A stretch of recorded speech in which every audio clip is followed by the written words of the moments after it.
What up, everybody? This is the Dr. Football Ultimate Patriots podcast. I am your host, Dr. Dennis Tian. Joining me tonight, as always, the CEO of Hedge Better, Justin Fine. We are recording remote tonight. This is an emergency caucus session of the Dr. Football podcast. Huge news coming down yesterday about Jerod Mayo. We are going to break it all down from like 1,000 different angles. There's so much to talk about for this huge news. But let's just get right to it. Justin, my man, what's going on? Are you happy? Are you sad? Are you frustrated? Where are you on this right now?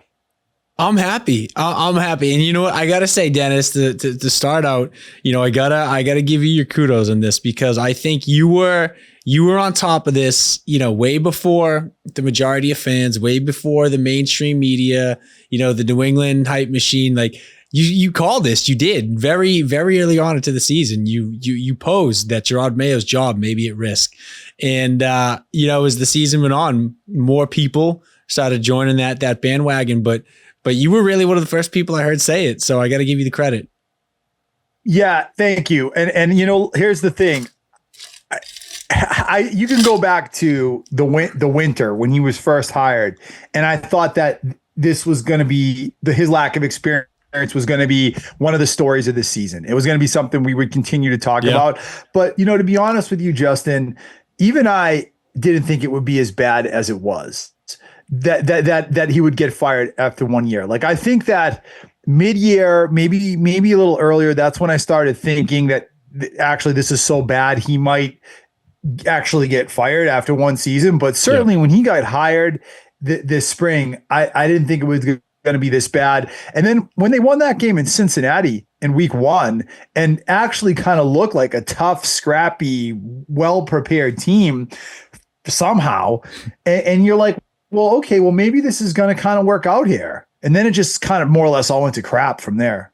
Yeah, it really did. I mean, I'm personally thrilled with the decision. And you know what I got to say, I think makes me the most satisfied with everything is the fact that they didn't dilly-dally, right? Which showed a real conviction to do the right thing, right? The other thing I love is, people make mistakes all the time. It's an old business saying the tone at the top, right? Like the top is what trickles down to the rest of the organization. You talk about star players, you talk about coaches, GMs, support staff, whatever, but it really starts with the ownership at the top. And, we all have grown to love Robert Kraft and think of him as one of, the best owners in the NFL. And he did what we would expect him to do, which is he came out and he took full ownership. He took full accountability. He didn't make any haste in this decision. And to me, it just showed me that he still got it. He still is capable of making the decisions that, the owner of an organization needs to make. And I just got to give him his kudos too, because he didn't waste any time and he came out and he took full responsibility and ownership of everything. Justin, I agree 10,000% with what you just said. In fact, I had prepared an opening take to kick it off with, and that is exactly what I was going to say for the kickoff, which is like, look, there's 1,000 different angles you can look at this thing from, but let's start with a positive one, which is that I give Robert Kraft all the credit in the world for doing this yesterday and then doing what he did today at that press conference. Take ownership of this. This was a mistake from day one. Everyone could see this was a mistake. Jerod Mayo, the reason we're here today, Justin, more than anything else, you can talk about the comments and the things he said and the locker room stuff, and that's all stuff on the periphery. The real reason we're here today is Jerod Mayo just doesn't know enough about the X's and O's of football to be an NFL coach. And why would he? He only had 4 or 5 years of experience. And to the point you brought up at the beginning, I raised that concern right on day one, the day this hire happened, that this guy did not have enough background and experience. But it was a huge mistake, clearly. And as the year went on, anyone could see that this guy just didn't know enough football to be a head coach. And that was really the biggest problem. So Kraft created this mess. He made the mistake. He set up Mayo to fail. And he took 100% responsibility for it. He said it in direct terms.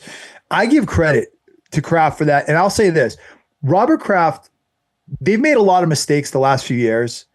He is still a terrific owner. Yeah. We are still lucky to have the Crafts as the ownership group. I have no dog in this fight. I'm not getting anything from the Crafts for saying this. I just think if you look at it totality of his 34 years, the guy has been a great owner for this franchise. And he showed it today and yesterday with what he did. This was a tough decision. They're going to get lambasted for this for the next few weeks, but they did it anyways because it was the right thing to do. Kudos to them. It was the right thing to do. And you know, I think you talk about all the reasons why you'd want to potentially move on and get a clean break. And I love the fact that they said, we are going to maximize this opportunity and we're going to cut the cord as soon as possible. Like, I love the fact that they are officially opening themselves up for business right now. And I think the head coaching hunt, it really does start now. I think it may be already a foregone conclusion. You know, we've heard a lot of rumors, Vrabel, this and that. But I think no matter what, it really boils down to the fact that, you know, we were talking about potentially doing an emergency pod if the news came out like tonight or potentially like Tuesday, right? Like, you know, we're here recording on Monday night, Monday or Tuesday. We were saying, oh, that could be like an early bombshell. They did it freaking an hour after the game ended. Like, that to me literally says an hour. Like, that to me says they knew what they were going to do. They came in with the game plan and they had their convictions about it. And you got to respect it. Let's talk a little about the timing, because you're right. It was about exactly an hour after the game ended. I was barely home from the game. Yeah. When I got the alert on my phone that Mayo was fired, I'm like, holy cow, that did not take much time. But I think what that does say, as you alluded to, is they knew going into the game that the decision had been made, that Mayo was gone. And I think that there was nothing that could have happened on Sunday that was going to change that, you know, in terms of what happened on the field. Yeah, I totally agree. And, you know, I've heard rumors, you know, you wonder, did Mayo know that ahead of time? I mean, I don't think so, but, you know, you've heard people speculate that Mayo would caught wind of it going into the game and therefore they tried to win to screw the Patriots out of the number one pick. I mean, you know, I don't know how much I buy into that, but, you know, you wonder, was it palpable inside the organization that a change was coming? You know, we're sitting on the outside wondering, was it that obvious to the people internally? I think they all probably knew. Whether it was explicitly said, you're fired. I mean, Kraft said he didn't tell him till after the game. I believe that.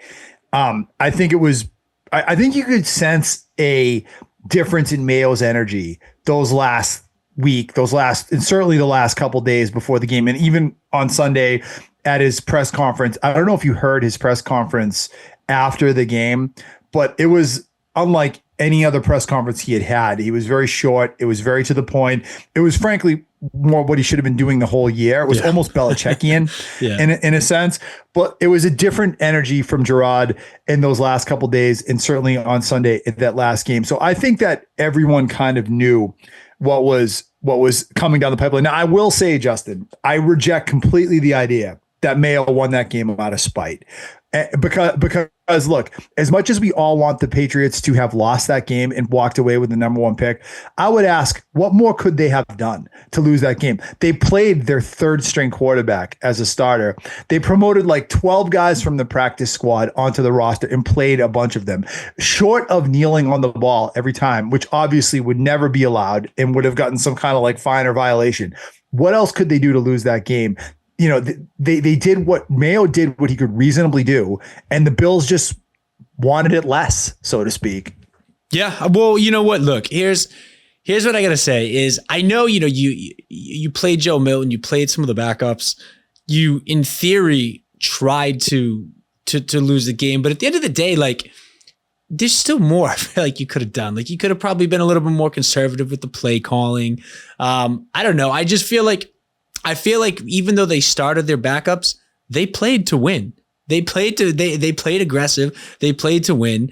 And you know what? I actually do think it's a big deal because we talked about this going into this past weekend. Nothing good could come from a win. Well, what happened? They won.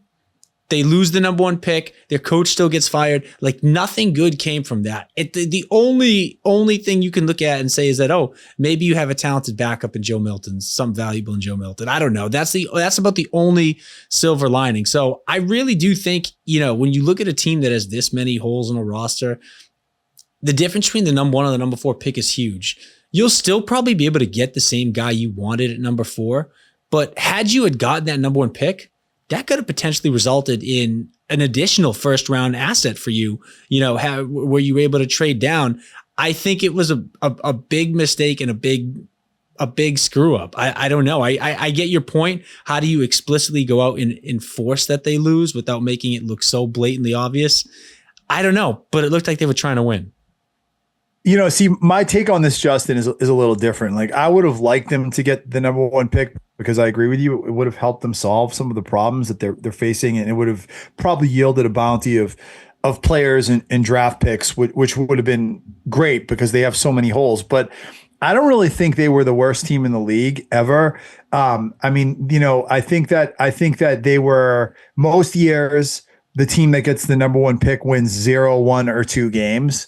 I don't think a team that wins 3 or 4 games usually is even in a position where they can get the number 1 pick. This was a strange year where there were a lot of bad teams, but maybe not that one epically terrible team. So yeah, would it have been nice if they backed into it? Yes, it would have been nice if they backed into it, but it really wasn't, I feel like, fitting for what they were as a team. They're one of the worst teams in the league, but I don't think they're the worst.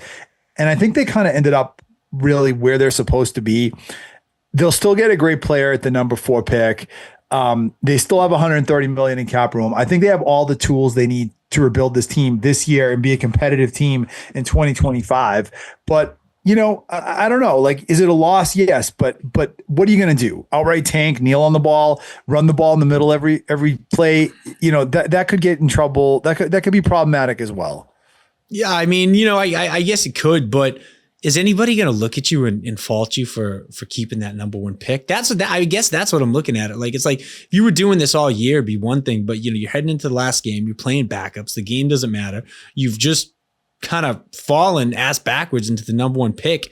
It's like, I don't know. I don't think, even if you are blatantly trying to lose, it's like, is there anything wrong with that? Like, why should you want to win and give that pick up just for the sake of, like, and the other thing too is that I think about the situation, like, if there was no implication for the Bills, right? It's not like if you purposely tried to lose that, some other team's fate would have been hanging in the balance from that. It's like, no, like, the Bills win or lose didn't change anything in terms of the AFC playoff picture. So I don't know. I think you even blatantly. I mean, you could argue the Bills tanked more in this game than the Patriots did because the Bills probably actively were trying to keep the Patriots from getting the number 1 pick. I kind of agree with that. And that's why I look at that and I say, hey, at that point, screw it. Make it the ugliest game in football if you gotta. But I think you got to walk away with that number 1 pick. And I wonder, I think it was probably a foregone conclusion no matter what that Jerod Mayo was gone after the end of this year. But do you think the fact that they lost the number 1 pick with that victory, do you think that's what prompted Kraft to do it so quickly? Do you think that was maybe like a Jesus, like a temper flare type of? I've heard that today, but I don't believe that. I really think that Kraft had his mind made up going into the game yesterday, and I think he didn't want to linger. I think he didn't want to protract it. I think he just wanted to make the decision and be done with it before he had the chance to second guess it. Now, there are people that are speculating that yes, that because Mayo won that game, the Crafts really wanted to kind of stick it back to him. But I don't think that's really what happened. Like, honestly, like, I see starting Joe Milton as like about as realistically a big a step as a team could take to trying to lose a game. And it just so happened that Milton is way better than we all expected or thought he was. Like, you start your 3rd string emergency quarterback rookie who hasn't played a snap all year in a game. I think that's about as close as a team can come to tanking, short of outright tanking. It just didn't work out. I mean, I guess, like, I don't know, once you saw that he was kind of slinging it and playing well, I don't know, maybe get a little bit more conservative with the play calling, couple more runs up the gut. Yeah. I don't know, but I get what you're saying. They did.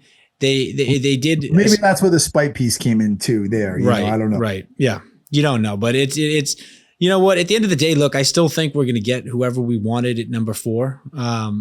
Because I think it's probably going to go, quarterback, and I don't know, probably someone on the defense in the top 3. So, I mean, yeah, right. We'll probably be okay, but it's just the fact that, like, if we could have potentially gotten like another first round asset to add to this team next year.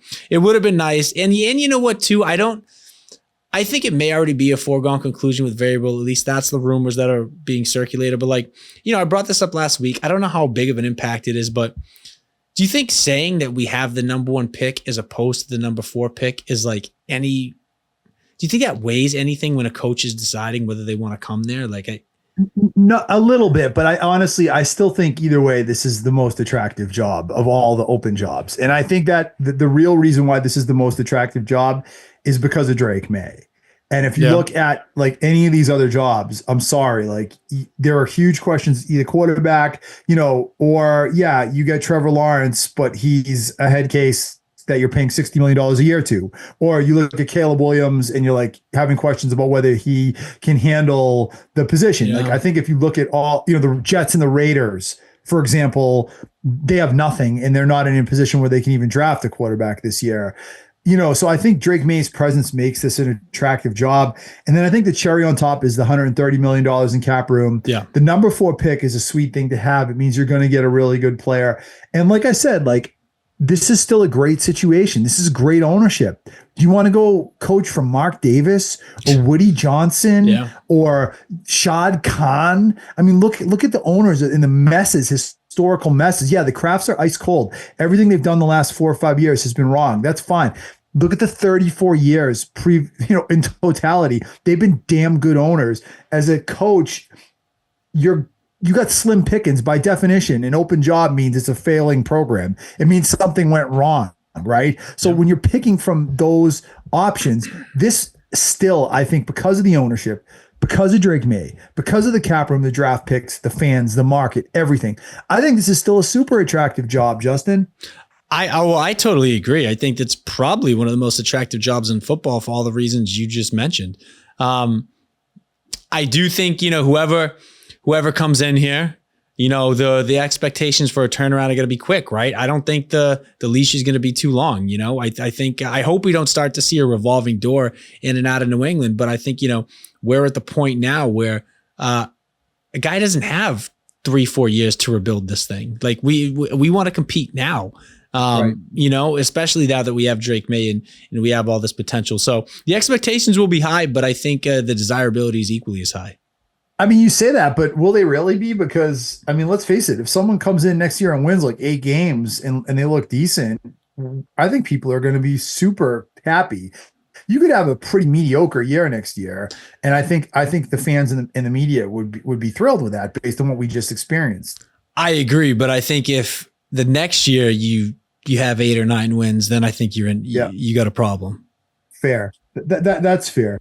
Do you think Jerod Mayo got treated fairly, Justin, in this whole thing? I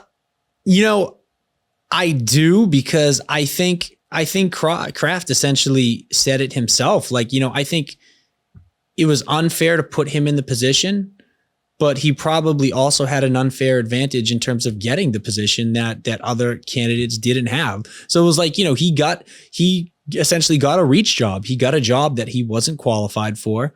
And, you could say that's unfair, but then, at the end of the day, look, he didn't perform. And I think the Crafts made the right decision. So I don't think he was treated unfairly at all. I think he was put in an unfair position where it was very tough for him to be successful.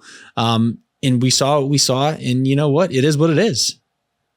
Yeah, I think he was 100% put in an unfair position. This was a setup to fail from the beginning. Right. If you really look at what was here, the people that were hired with him, the players on this team, rookie quarterback, rookie offensive coordinator, rookie defensive coordinator, rookie personnel guy, and a rookie head coach. It was predictably disastrous. It's not mutually exclusive. Jerod Mayo could have been treated could have been treated unfairly. He could have not deserved what happened to him. And this still could be the right move for the Patriots. All those things can be true, and I think they are. I agree. And look, I truly believe Robert Kraft when he says that he thinks Jerod Mayo has the skills and the conviction to one day be a good head coach in the NFL. I truly believe that. I think he sees the potential in Jerod, but I think he acknowledged that he got his shot before he was ready. And you know what? Again, like we said, you live and die by the decision, and you know what? They took a risk and they did it, and now they got to move on from it. And I think we're all in agreement.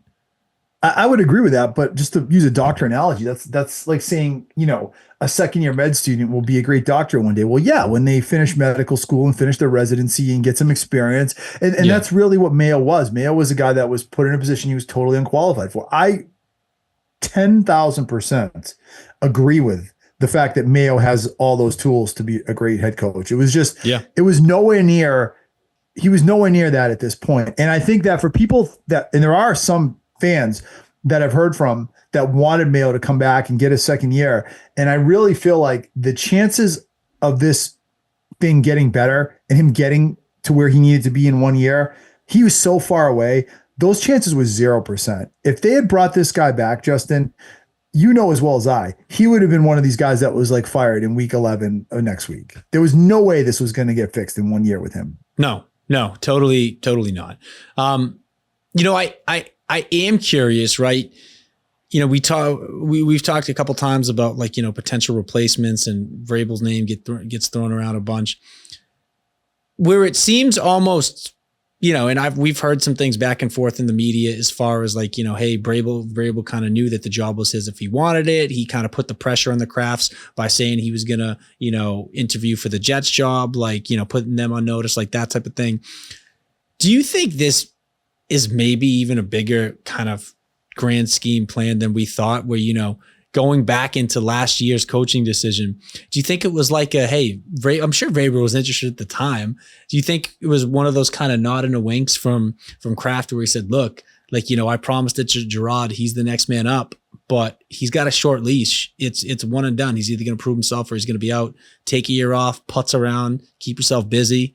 And, if he doesn't perform, the job will be yours next year. Do you think that anything like that happens? I don't. I really don't. I think Kraft is being 100% sincere when he says he believed in Mayo, thought he was the guy, and wanted him to be the successor. It just didn't work out. Yeah. What about this, Justin?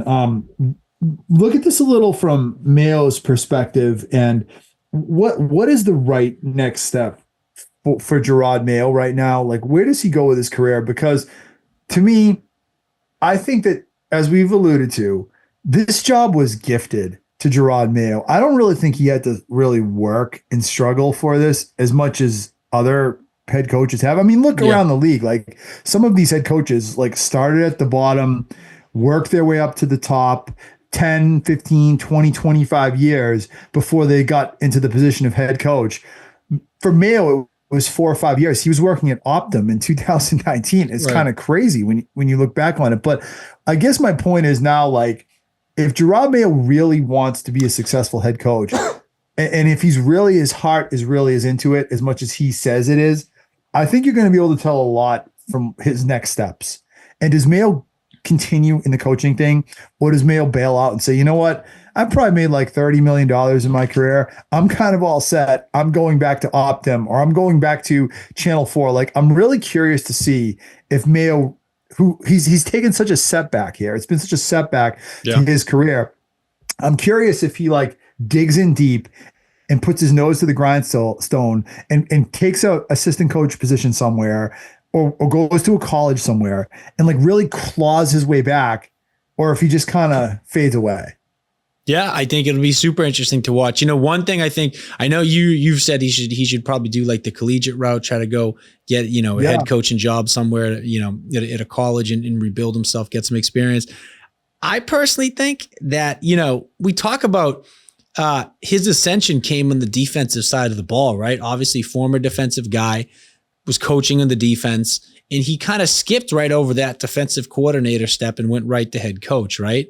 Yep. I think he's got to go back and prove that he's the defensive mind in the defensive, asset that we thought he was when he was with New England, because we had one of the worst defenses in the NFL this year. If I was him and I wanted to eventually get back to being an NFL head coach, I would go try to find a team and spend a couple years there rebuilding and shoring up that defense and showing that you can at least do that first. I wonder if anyone would even hire him as a defensive coordinator after this experience. He literally might have to go back to linebackers coach. Right. And wouldn't that be crazy? You know, when you just put things into perspective, and, you know, we talked about him as, you know, oh, this guy, he should be running the defense. What's Steve Belichick doing out there? Like, it should be Jerod Mayo show. And, oh, you know, he's going to be highly coveted. And now we're sitting there saying, does anyone even want him to run a defense? When you look at some of the advanced metrics for this team for defense this year, like they're really bad. Yeah. Like really bad. Exactly. Compared to last year. And I don't, you know, we talked about this a few weeks ago. Like, I don't accept injuries as an excuse, because I think injuries are part of the game. And I don't think this team had more injuries this year than last year. I think they had a few injuries this year that were important injuries, like every team in the league does. They had a few injuries last year. They lost their best player last year, Christian Gonzalez. I mean, Christian Gonzalez was healthy for 16 games this year, you know? So like, I don't accept the injury excuse. I look at those metrics, and to me, I point the finger right at Jerod Mayo. You're a defensive coach, and the defense got this much worse. And oh, by the way, Christian Gonzalez was healthy for you all year. So like, to that point that you just brought up, you know, you're an NFL coach or an NFL owner. Are you going to even take a chance on this guy as your defensive coordinator? I'm not sure he's even ready for that job. Yeah, I'd be very curious to see, I mean, what the next move is. You know, I think you know, you talk about going to being a head coach in college somewhere. I mean, at that point, are you strictly doing it just for his name and his connections to the NFL? Like, because I mean, the guy has really shown nothing in terms of his ability to come in. So, you know, he's got to just be a recruiting asset at that point. Yeah, I guess so. Right. I mean, and right. Maybe the best place for him is to go be a linebackers coach, you know, put in another 5 years there, and then eventually you'll get an opportunity to call plays and make the most of it when that comes. But you know, like, look, it's going to validate, I think, the Kraft's decision. You know, if like he doesn't get like any interviews for any head coaching jobs, and he doesn't even get any interviews for coordinator jobs, I think it's going to really validate what happened here, where you're going to say, look, none of us believe that it was fair to fire a guy after 1 year. But this was an extraordinary situation because he never should have had the job in the first place. You know, for anyone else, you'd say it was nuts what the Crafts just did. But when you look and you see like, okay, maybe the league isn't that interested in him, then you're going to realize that this was an extraordinary situation. Yeah. And you know what? I think as time goes on, you know, if that narrative, you know, continues to come to fruition, I think we're going to be sitting here just continuously thanking our lucky stars that we have the type of owners who were willing to recognize the problem and cut it out and move on instead of dragging this out, because there's plenty of organizations, plenty of teams that this could have turned into a 2-3 year problem before most teams, exactly, before it ever got resolved. So, you know, I think in that sense, we're lucky. The experiment failed, but we recovered quicker than most would. I mean, it's funny because like I mean, we talked about this a little, I think, on the last episode, but people are so down on the Crafts. And it's like, look, it's buy low, sell high, right? But like right now, we're getting them at their low point. Like this is the low point of them. They've been the owner here for 34 years. And I think it's easy to glance over all the things they did right to support Brady and Belichick. No one's saying that Robert Kraft is why Tom Brady is who he was, or Belichick who he was, right? Mm-hmm. That's not a reasonable take. But running a good functional organization is important. Look at the Jets or the Browns or the Jaguars or the Cardinals or the Bengals. Never win. The Bears, they never win, right? Why? Because it starts at the top.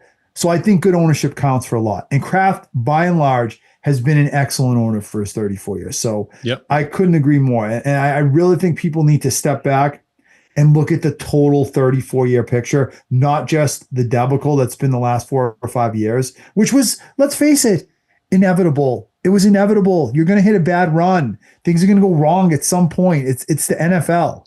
I agree. And you know what? One last thing I'll say that this showed me is, you know, leading up to this, there was a lot of speculation that, you know, Jonathan and Robert were at odds. They weren't seeing eye to eye. They had, you know, different stances on the direction the organization should move in.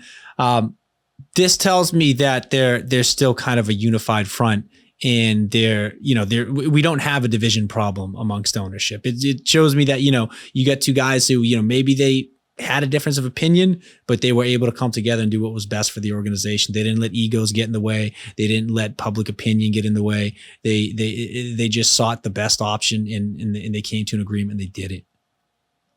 Yeah, I agree with that. And besides telling me that Robert Kraft is still like a stone cold businessman that does what he needs to do, yes, which is why he's a great owner. I mean, the other thing I'll say is I do think that this whole thing kind of validates that Jonathan is gaining influence in the organization. And not only the fact that it was done, but I would also say the timing of how it was done and the decisiveness with which it was done. Like, to me, look, Kraft is, I think, in his mid 80s right now. So he's getting up there. At some point, Jonathan is going to be the principal influence in this organization. And I think that we may have hit with this whole thing, that kind of watershed moment where maybe this is a little bit more Jonathan's thing than it's ever been before. And that's inevitable and frankly, probably needed at this point. Yeah. Yeah. Agreed. All right. Let's talk a little, because we haven't even mentioned, we've talked about Mayo. We've talked about the draft pick. We have not even mentioned the fact that, what the future of some of these assistant coaches is going to be in Elliott Wolf. Because as of right now, from the horse's mouth, Robert Kraft himself, all the assistant coaches, the rest of the staff, and Elliott Wolf all still have jobs. Where do you see that going, Justin?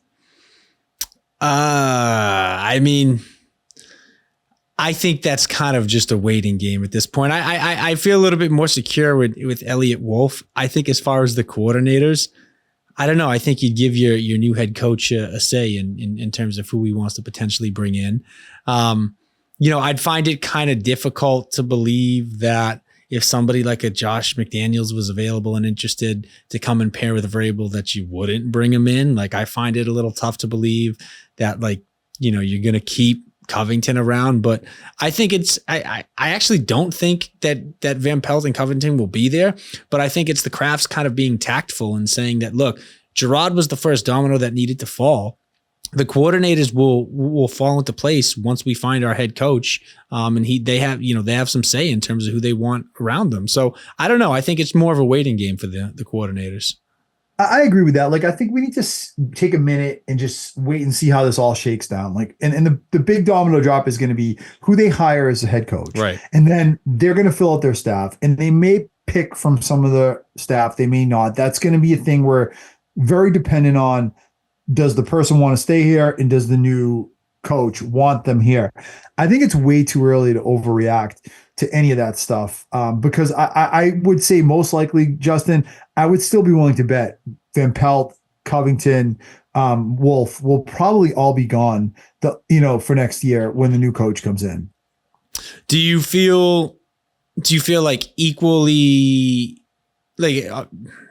do you feel like all three of them have an equal chance of leaving or staying? Like, in my mind, for some reason, I don't know. I think Wolf has a better chance of staying than Van Pelt and Covington. I could see Wolf staying. And I especially think because being a front office person, like, he could probably maybe some diminished role, in the organization. Yeah. Like, you've seen this many times where, the new regime comes in and the previous head of the old regime in the front office kind of stays back in a lesser role. So I could totally see Wolf doing that. It's happened here before. So yeah, I think of all the three, I think Covington is the one that is almost certainly going to be gone. Like, he's not coming back. He didn't do a good enough job. AVP is interesting. Like, would if Vrabel, say, was the guy here, hypothetically, right? Yeah. And he was open to keeping Van Pelt, would you want to keep Van Pelt on as an offensive coordinator? Because, I mean, he did do a good job with May and apparently Joe Milton. Yeah. Yeah. I think, to be honest, I think Van Pelt's the one that and we've said this, going back a couple episodes now, Van Pelt's probably the one that we'd most like to keep or feel the most comfortable keeping. If Vrabel wanted him and the rest of the organization wanted him, I wouldn't be devastated if Van Pelt came back for another year. No, not at all. It might be nice to have some continuity with right. May. You know what I mean? And like, right. I mean, it's never going to happen because egos are going to get involved. And I'm sure if he does come or whoever it is, they're going to want to bring in their own guys and it's fine. But I'm just saying, like, of all those guys, like, I wouldn't hate it if AVP stayed. Yeah, no, I wouldn't hate if AVP stayed either. I am curious though, in terms of, and maybe you're getting to this, but who do you think is going to come in and be the Patriots' next head coach? I know it's really easy right now to say Vrabel. I know that's where all the hype is, but I also heard the other day that like Ben Johnson was interested in potentially interviewing for the Patriots. It's like, should we be pumping the brakes a little bit on the next heir apparent, like, and let this shake out? Can we start with this, Justin? Which is like, whoever they hire, they need to have a process this time. Yeah, they can't just hire Vrabel on Friday this week like they did last. They just can't do that. They have to interview. Yeah. They have to go through a process. I would expect them to conduct, I don't know, 5 or 6 interviews at least. Talk to people, see what they say, get a sense of the market before you make that decision. They need to have a process this time, and it looks like, from all reports, they are going to have a process this time. Yeah, good. I wonder, it's funny because who knows what names are going to pop out of the woodwork, and make themselves available for an opportunity like this. It's funny too, because, we talked about this heading into last year, right? Like the Patriots head coaching job wasn't a super desirable position. You know what I mean? There really wasn't any part of the organization that was super desirable. Like, we were at the bottom of the league across all fronts, from front office, from coaching staff to player personnel. Like, we were not a destination for people. And I think that's kind of changed big time this year. And it's really just the addition of Drake May. You talk about Drake May. You talk about the budget that you're going to have. You talk about having high draft picks. Like, you talk about a couple of building blocks like Christian Gonzalez and some of these other guys. Like, we're looking at this job and this opportunity to be in New England a lot differently, even just 12 months, down the road. Yeah, I mean, they hit home runs on their last 2 first-round picks in my book, between Gonzalez and May. So that's a start. Right. And would it shock you if there's like a veteran established coach somewhere out there in the league that looks at New England and says, you know what, that's a better place for me than where I am right now? Like, if, for example, a guy I love, let's say Sean McVay. If you're Sean McVay, would you rather be in Los Angeles for the next 3 or 4 years, Matthew Stafford's at the end of the road, or would you rather come to New England where you have a clean slate and a potential 22-year-old franchise quarterback? Very tempting, right? Very tempting. I'm just saying, like, I could see someone like that shaking free and being like, you know what, that New England job isn't such a bad opportunity for me. Yeah. No, I agree. I think I'm going to be very interested to see what names start getting circulated in the coming weeks. I think it's going to be, I think we're going to be surprised. I think there's going to be a couple names that get tossed out there that we're not expecting, and it's going to make things pretty interesting. I mean, I think, Justin, honestly, at the end of the day, it's probably still going to be Mike Vrabel. Right. And I think that would be a great hire. I think he will do a great job with what we have in place here. But I do think, this needs to be like a 2 to 3 week process, and just not jumping in and making that same mistake they made with Jerod Mayo with Mike Vrabel. Like, have a process. Yeah, totally. Okay, Justin, any other thoughts about the Jerod Mayo situation, the end of his tenure here in New England, or any of the other angles you can think of you want to bring up before we move to around the league? I mean, I think that about does it. But I just want to say again that if you're listening to the Dr. Football Ultimate Patriots podcast, you heard the take here first. So well, look at the video we put on, boosted on Facebook last week, which a lot of people watched actually. And that was you and I talking about this, this very thing. And Justin, and just one more quick word about that, since you brought it up again, which is like, the Crafts had a month. They had so many chances to end the speculation on Mayo. Yep. And when they didn't, that was what really tipped me off. And the other thing that really tipped me off was, did you see Elliot Wolf's comments on the morning of the game yesterday, on Sunday morning, about player development? Did you see those comments? Can I read those to you? Yeah, please. I didn't. Yeah. Let me read it for you. Okay. Cause I have this. This is Elliot Wolf, what he said on Sunday morning. We're 3-13, so not good enough. Let's start there. we have a lot of needs. I would say that I guess personally, what I was expecting maybe was a little bit more internal development, which is a good lesson, certainly heading into next year, and that you can't always rely on. The rookie receivers didn't really have it that much for us. And, Polk was sort of, in our estimation, a plug and play guy. Ultimately, our record speaks for itself. We didn't do enough. Now, to me, that was Elliott Wolf throwing Jerod Mayo under the bus. And I think that Jerod Mayo, previously in this year, he had said some things that kind of threw Wolf under the bus. So when Wolf came out yesterday morning and kind of, I thought, said player development, we didn't see enough from player development. That was such an indictment from Wolf on Mayo that I knew something radical was around the corner. Yeah. Yeah. The writing really was all over the wall when you look back at it, Totally. Yeah. Totally. All right, let's move to around the league. There are a couple situations I do want to bring up in a couple other places. Let's start last night with the Lions-Vikings game. That was the regular season game of the century, and I actually have quite a few things I want to say about that one. So the first would be that, to me, last night's game was more than anything about the Lions defense and the fact that they are getting healthy on defense, the return of Alex Anzalone, who's a stud linebacker. Yeah. And the way that they were able to shut down that Vikings offense, the way they were able to make Sam Darnold look like the Sam Darnold of the Jets, where he was seeing ghosts last night. He was missing throws. He was missing reads. He looked like the Sam Darnold of old. I thought that was a big statement by the Lions defense for once last night. It was a huge statement. I think this Lions team, for everybody who thought they were trending in the wrong direction, thought that they had peaked a little too early, thought that they were kind of slipping to the middle of the pack, they came out and they made a statement. They made a big statement. And that's the fact that they can still rise to the occasion. They're still one of the best, if not the best teams in football.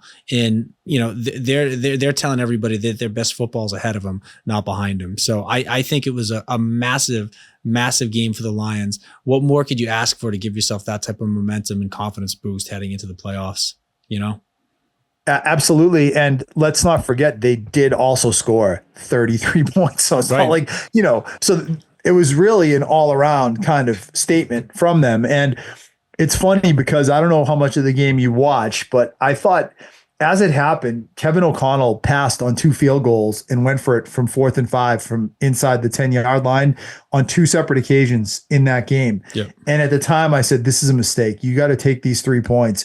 In retrospect, I changed my opinion. He was doing the right thing. Like, you have to be bold to beat a team like the Lions. And the Vikings ended up losing by 25 points or whatever. It was not a close game.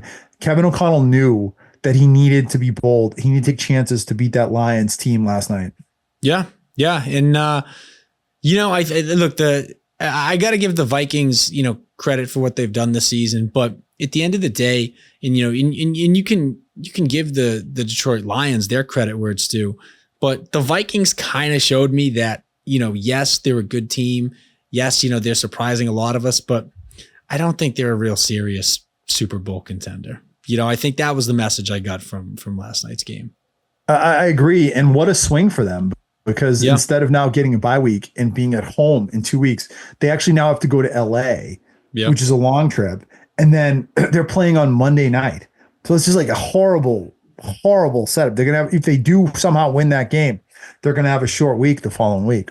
Right. Yeah. So real. And I saw a stat too, the difference between, in terms of your odds of going to the Super Bowl, whether you're the 1 or the 5 seeds, it's like night and day. You know what I mean? Yeah, so just statistically, the Lions gave themselves a much bigger edge, and the Vikings gave themselves a much bigger uphill battle just in one night.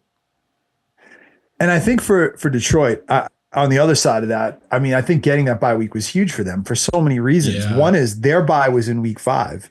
Yeah. So they needed the rest. 2 is they're kind of are beat up. They've gotten some guys back.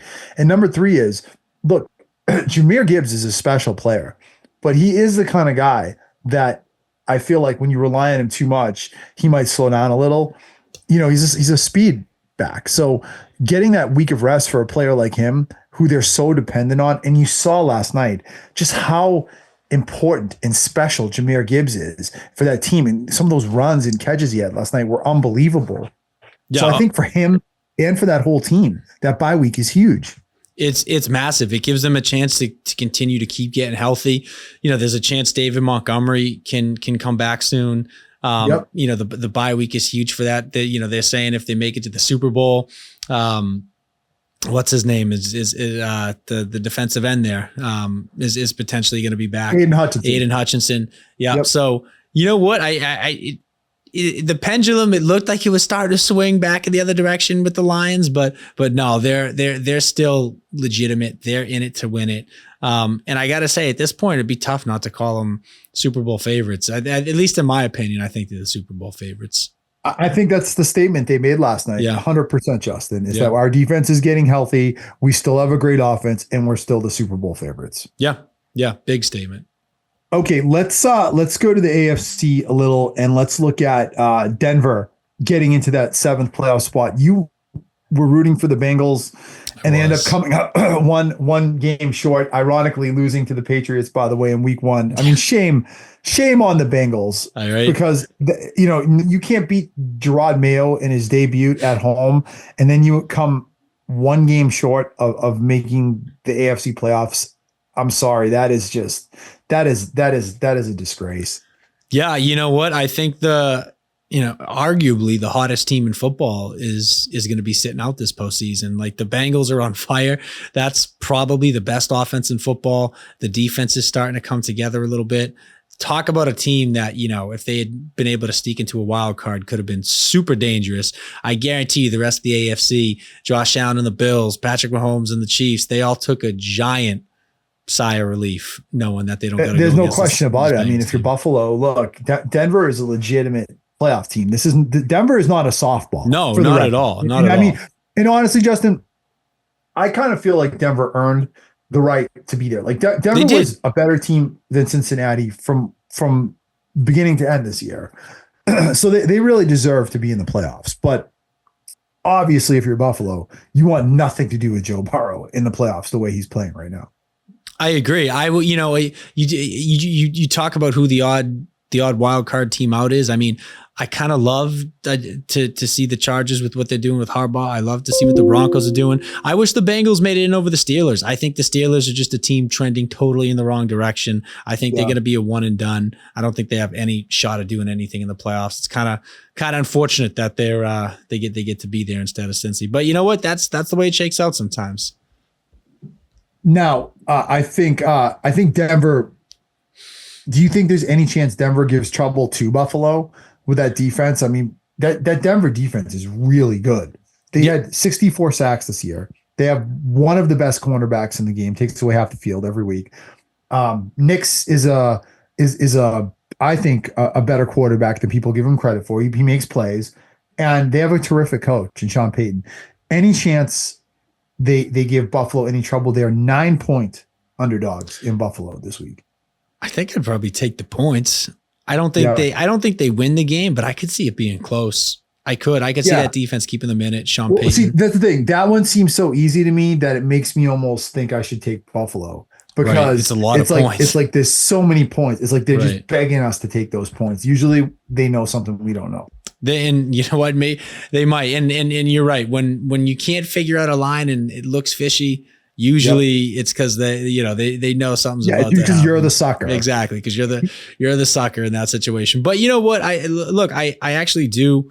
I like Denver. I like Bo Nix. I think that team is going to be dangerous moving forward. I think they'll give Buffalo a good game, and I think they'll come up short. I don't think they'll win the game, but I think it'll be a good game. I'm interested for sure. Yeah, it's crunch time for Buffalo, right? Let's say that. Buffalo, it's crunch time for Buffalo. You've been saying it all year.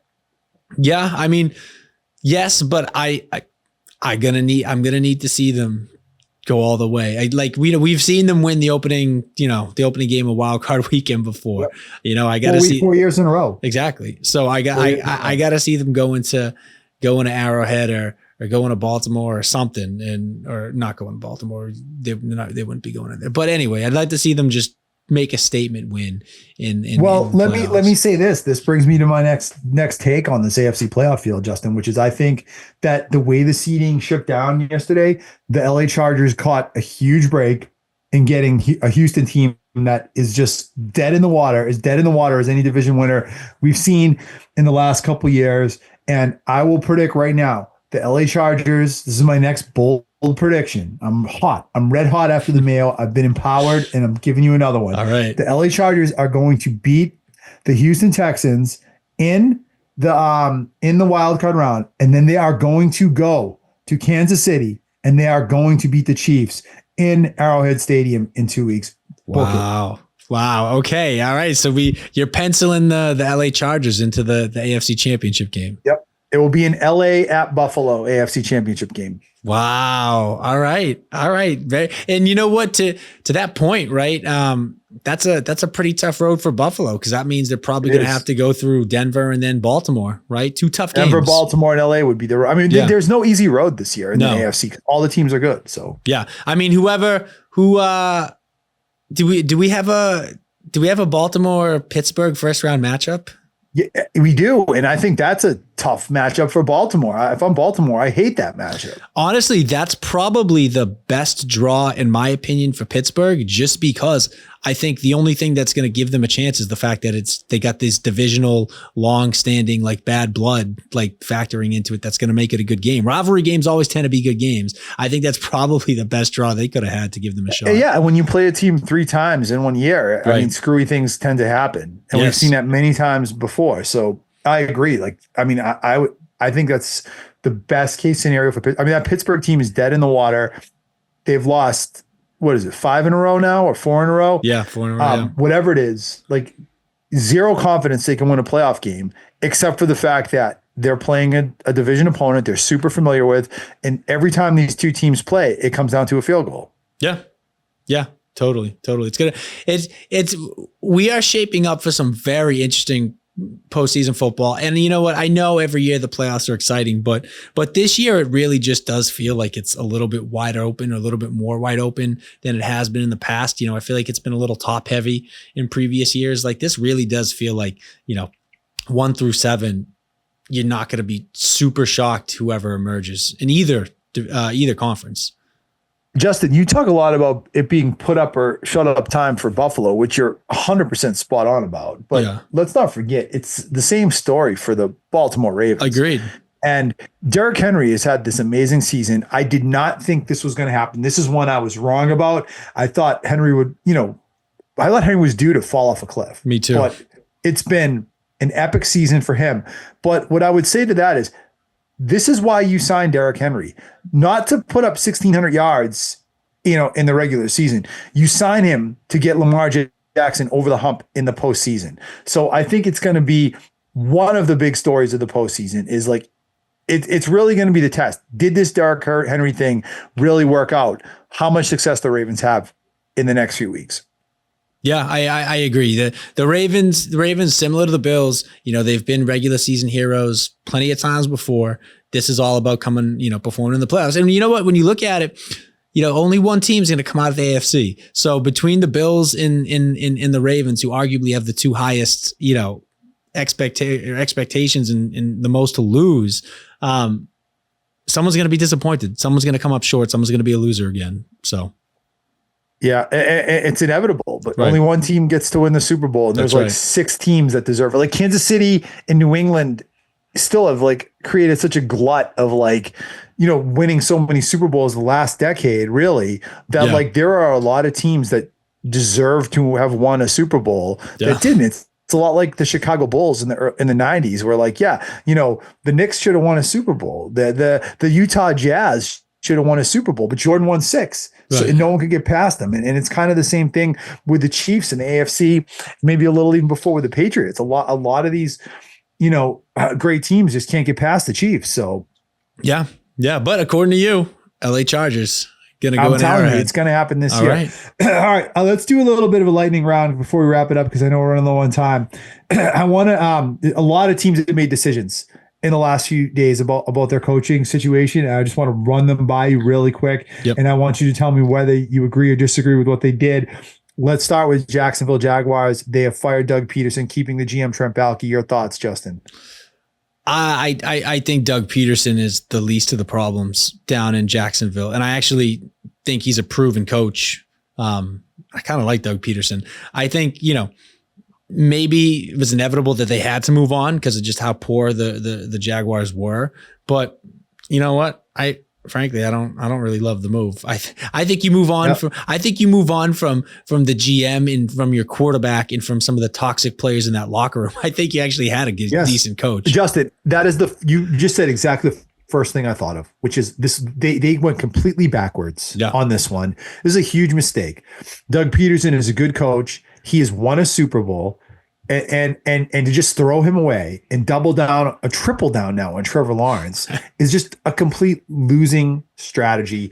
It's why the Jaguars are a loser franchise. It's why the Jaguars are going to be a loser franchise for the next 3 to 5 years at least, because they are so attached to Trevor Lawrence. They refuse to acknowledge the obvious, right? We talk about giving Robert Kraft credit because he acknowledges the obvious and didn't double down on his mistake. Look at what the Jacksonville Jaguars are doing.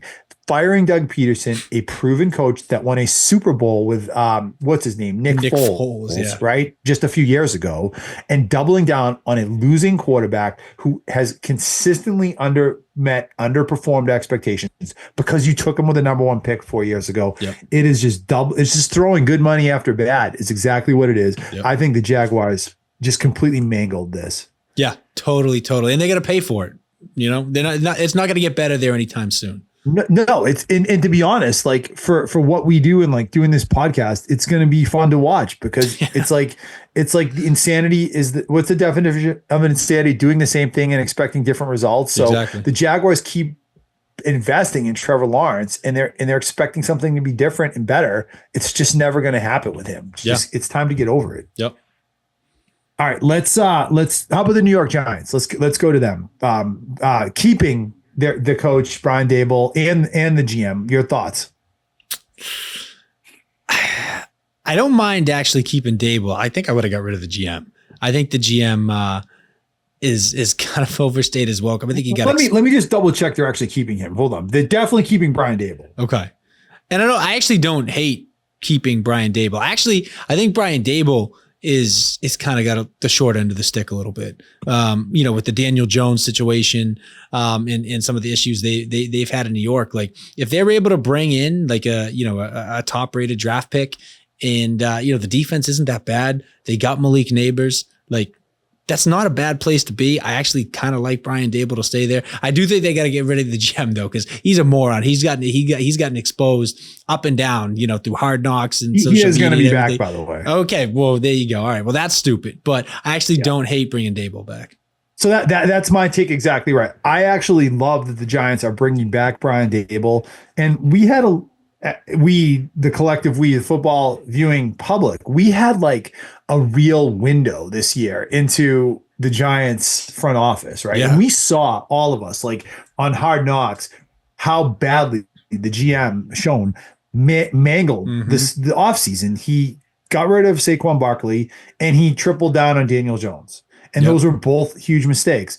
Daniel Jones was the problem with that franchise. It's not Brian Daboll. Brian Daboll, I think, has shown he can be a good coach, but you need to have someone that can play quarterback, and Daniel Jones is not that guy. So I think the Giants actually kind of played it right by keeping Daboll. I would prefer them to bring in a new GM, but I think the smartest thing they did was just cut the cord with Daniel Jones in November or December, whenever they did it, and basically clean slate. They need a quarterback this year. And I think that was the best thing for that franchise. Yeah, I agree. I'm glad. Kudos to them for getting rid of Daniel Jones. But again, you look at that and you say this team desperately needs a quarterback. How nice would it have been for a rookie quarterback to come into a Malik Neighbors, Saquon Barkley situation, right? He's got Brian Daboll. It's still not a bad spot for a rookie to land. The defense really isn't that bad either, but like they got weapons on the offensive side of the ball. And we said we like Brian Daboll. If they had just kept Saquon and got rid of Daniel Jones a little bit earlier, this franchise could be in a much different place. I think it was a dumb decision. Surprised they brought the GM back, honestly. Yeah. I mean, look, he certainly looks stupid after Hard Knocks this year. So Yes. Yeah. He became a walking meme. Indefensible. Yeah. He put himself out on a limb and the limb broke. All right. How about the Miami Dolphins rolling back with Mike McDaniel again? I don't know what are your thoughts on this one? I don't know. I don't. He's in like that weird limbo area to me where I think like eventually like you're gonna have to move on from him, but like I don't know. It's like he hasn't done enough to be kept around, but they haven't been so bad, and there's enough excuses that like I can find reasons to keep him around. I think he's probably got to go, but I'm not shocked they didn't let go of him. He is the quintessential good coordinator, bad head coach. That's what he is. He will never win as a head coach. He doesn't have the demeanor to he does not run a tight ship. Like that team is soft. That team loses against any time they play a winning team. They don't win in the postseason. They don't win in cold weather. All those things are essential to win anything in this league. So I think that McDaniels is a brilliant architect of offensive football. I think he's a great offensive coordinator, but I think he will never be more than a mediocre head coach. And I'm sorry, the Dolphins should have moved on from him. They are going to be the same team next year with him, if not worse, because Tyreek Hill wants out. Right. But I think it was time for them to move on. I think they stayed 1 year too many with him. Yeah, and I wonder if the Tyreek Hill wanting out is any sort of reflection on what he thinks of Mike McDaniel. You know? Yeah. Totally. And then one last one, Justin. The New York Jets and Aaron Rodgers' future. Your thoughts? I think that's kind of a big story now. Where is Aaron Rodgers going to end up this year? If you have a take on, we all took tremendous glee in just watching this all fall apart this year. It was great theater. It was terrific theater. I think the Jets made the biggest mistake of the regular season. I think the biggest mistake of the NFL season was hiring Jerod Mayo as a head coach. I really believe that. Yeah. But I think the biggest mistake of the actual regular season was firing Robert Saleh. And the Jets just went down the toilet bowl after that. And now that leaves the question, well, what are you going to do with Aaron Rodgers at this point? I think they're in such a difficult situation because they are not in a position to go out and draft one of the top guys in the draft class. So it's like they're going to need to do something, probably bring in like a bridge quarterback. Like I think his time in New York is done. I don't think he'll be there next year. I think if I'm Aaron Rodgers, I want to go find a contender that I can just be like a backup, like mentor on, and maybe like get another year or two and just kind of ride out into the sunset peacefully. Like, when my number's called, I'll be there. I can give some mentorship and guidance to a young franchise quarterback. But like, I think his days of leading a team, to top seeds and to playoff runs are just over. Yeah, I agree with that. I honestly couldn't see him being anything more than a bridge quarterback right now. And I don't think any NFL franchise would trust him to be anything more than that. The only scenario that I could see Rodgers being a starter next year is for a team that drafts a young quarterback and wants Rodgers to almost be like a glorified Jacoby Brissett. And I just don't ever see Aaron Rodgers ever fitting into that role. He threw his 500th touchdown pass yesterday, so he ends his career, I think, on a milestone, and that's exactly what I think will happen. I think he will walk away this year and retire. I don't think he is going to go humble himself and be a backup. I don't think he needs to do that. I don't think at 41 years old he should do that. I think it's time for him to walk away and retire, and I think that's exactly what he'll do. Yeah, I think he should. That's his best option. That's what he should definitely do. And I'm sure he'll have plenty of opportunities to do media afterwards, commenting, broadcast, stuff like that. Yeah. We won't rid ourselves of him that easily, unfortunately. No. Yeah.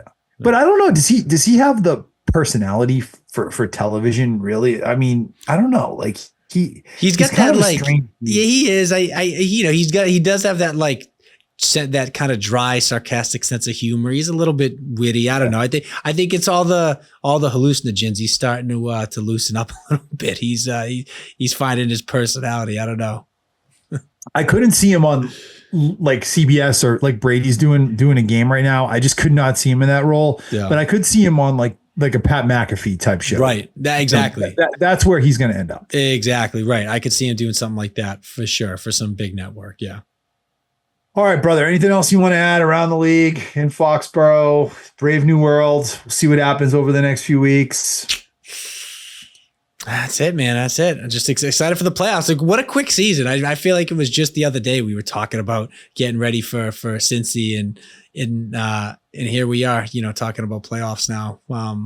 Yeah, it does fly, man. It does. Well, I'm going to say the same thing I said last year, which is this was not a good season, but it was an entertaining season for a lot of reasons. And I think, I think the Patriots are going to be set up to be good in 2025 if they play their cards right. I really believe that there is no reason this team can't be a playoff team next year. Totally agree. Yeah.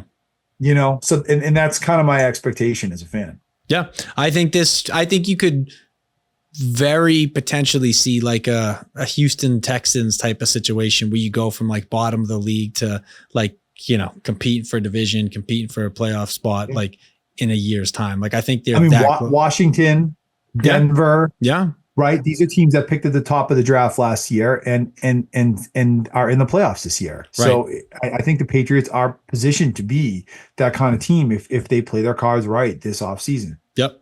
Totally agree. And all right. Well, that is all the time we have on this episode of the Dr. Football Ultimate Patriots podcast. We want to thank everybody that listened to us, that took the time. Enjoy the week. Enjoy all the coverage of the Patriots. And look, it's great theater, right? Like, and that's something the new coach needs to do too, Justin, by the way, is like clean out the drama. The drama has to stop. It's been drama for so long around this franchise. Like whoever comes in here has to be a strong enough voice and personality that they can just get this to being back to being a football team. And the focus back to football, not to drama, because I do think that that's starting to become a problem. It's fun. It's entertaining. It's great to come on here and talk about it. But I think as an essential next step, that's part of rebuilding it here. Agreed. Totally agree. Yep. Awesome. All right, man. Well, listen, have a great week, everyone. We'll catch you all next week and enjoy the winter.